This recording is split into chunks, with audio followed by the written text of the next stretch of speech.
నమస్తే అండి, ఎలా ఉన్నారు అందరూ? ఆల్ ఆఫ్ ఎ సడన్ ఒక చిన్న సమస్య వచ్చింది మీకు. చాలా టెన్షన్గా ఉంది. ఈ సమస్య నుంచి ఎలా బయటికి వెళ్తాం అనే భయం వచ్చింది. అలాంటప్పుడు మీరు చేయవలసిన చిన్న పని ఏంటంటే దేవుడి గదిలోకి వెళ్ళండి. చేతనైతే కాళ్ళు చేతులు కడుక్కొని దేవుడి గదిలోకి వెళ్ళండి. వెళ్ళి కూర్చుని మన అమ్మ నాన్న అయినటువంటి భగవంతుడికి నమస్కరిస్తూ ఈ చిన్న శ్లోకం చెప్పండి.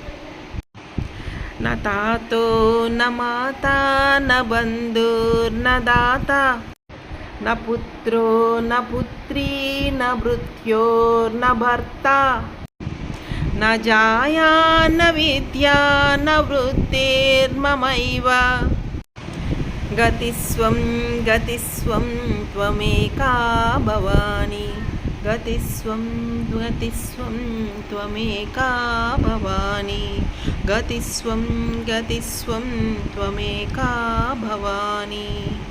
ఈ చిన్న శ్లోకాన్ని చెప్పండి. మీ కష్టాల నుంచి మిమ్మల్ని భగవంతుడు తప్పకుండా గట్టెక్కిస్తాడు.